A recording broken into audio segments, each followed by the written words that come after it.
She cleaned floors while everyone ignored her, until a little girl pointed and said, "That's my mom."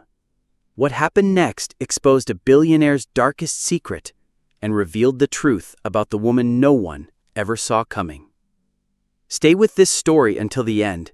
It will break your heart and heal it too. She was just the cleaning lady, silent, invisible, forgotten. Parents walked past her like she was air, but when a little girl pointed at her during career day and said, "That's my mom," the entire school stopped breathing. Because the woman no one ever noticed had a secret no one saw coming. Camila kept her head low as she pushed the mop across the polished marble floor. She had worked at Crest Hill Academy for nearly 4 years. Never late, never loud, never seen. Children walked by holding hands with mothers in pearls and fathers in suits. Camila's hands were cracked and swollen, stained with bleach. She never smiled, never spoke. She worked through lunch and often left well after the sun went down. No one cared where she went. But that day was different. It was Crest Hill's career day, and the school gym sparkled with banners, stage lights, and wealthy parents bragging about success. Camila was assigned to clean the back hallway, but her mop bucket rolled into the auditorium entrance just as the principal called out, "Next, we welcome a top architect from Rivera Global." Camila froze. Rivera. Her heart pounded. A tall man in a navy suit walked confidently toward the mic, followed by a beautiful little girl. Curly hair, soft eyes, maybe 7 years old. The moment the girl stepped on stage, she stopped. Her gaze turned, locked on Camila. "Daddy?" she whispered, tugging his hand. "That's her." "Who, baby?" the man asked gently. The girl pointed at Camila. "That's my mom." The room went silent. Parents turned. A few kids laughed. A teacher gasped. Camila's hands trembled. The principal chuckled nervously. "Oh, honey, maybe you're confused." "I'm not," the girl insisted. "That's her. I remember her eyes." And then she ran, straight to Camila. She wrapped her arms around her legs, clinging like she had not seen her in years. And softly, like a secret she had been holding in too long, the girl said, "You gave me the locket. It has my real name in it. You said you'd find me again." Camila's knees buckled, because no one knew about that locket, except the baby she was forced to give up. And now, she was standing right there. She had cleaned the school in silence for 4 years, never seen, never heard. Now, a little girl with soft curls had her arms around her legs, calling her mom. The silence in the auditorium was louder than thunder. But what hurt most was who the man standing behind the girl really was. Camila could not breathe. She had mopped the floors of that school for years, walking quietly past award walls bearing his name, hearing students talk about Mr. Rivera, the rich architect. But never, ever did she expect to see him face to face. Julian Rivera, the man she had once trusted, the man she had once loved, the man who had vanished when she needed him most. He stood now in a perfect suit, next to the daughter he never told her he adopted. Camila stared down at the child gripping her apron. Her tiny fingers, so familiar. That same dimple in her left cheek, that same mole beneath her right eye. Camila's lips trembled. "Amara?" she whispered.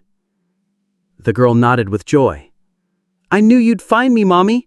I always remembered your voice. You sang to me at night."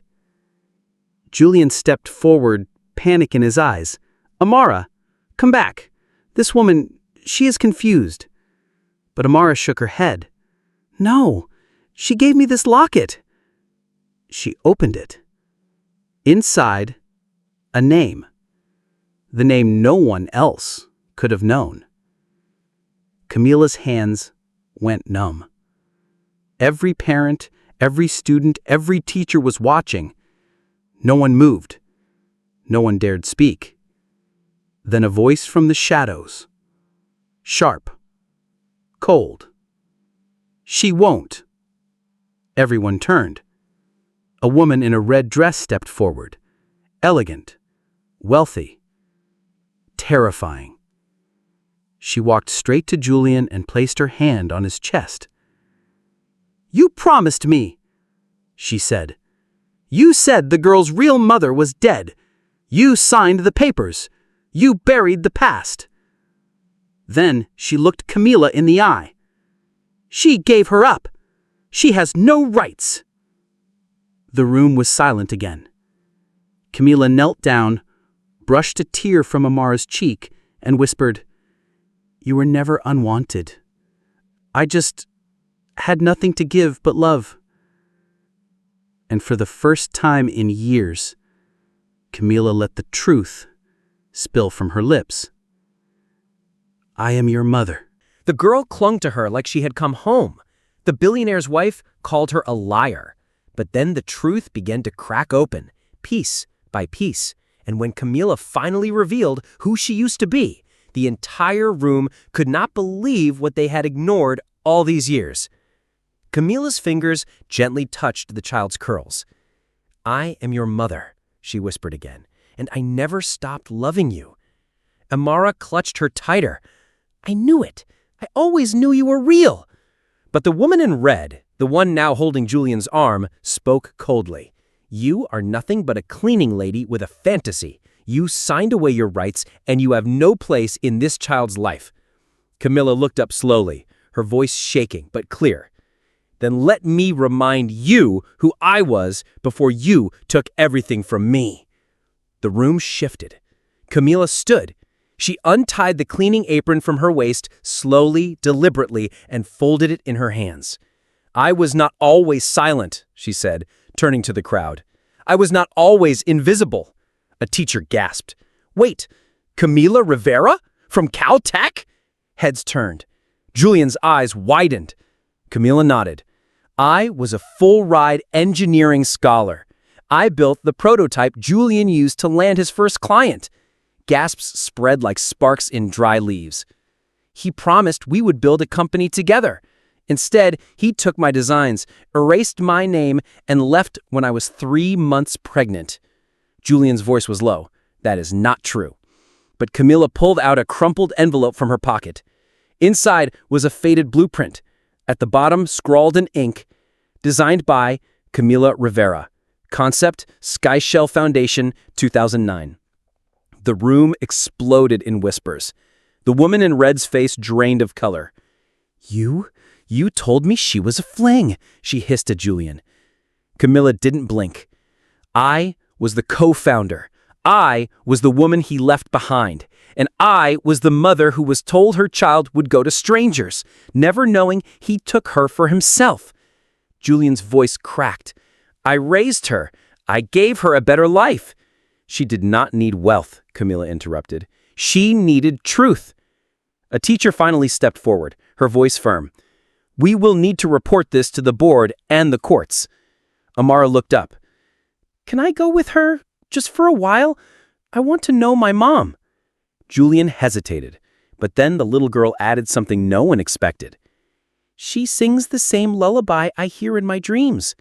Julian's shoulders slumped, and as Camila held Amara's tiny hand in hers, the crowd parted for them like a quiet tide. But the woman in red wasn't done yet. She leaned close to Julian and hissed, "If the truth comes out, we lose everything. Do you understand?" And Julian knew. It was no longer just about a lie. It was about what they were willing to destroy to keep it buried.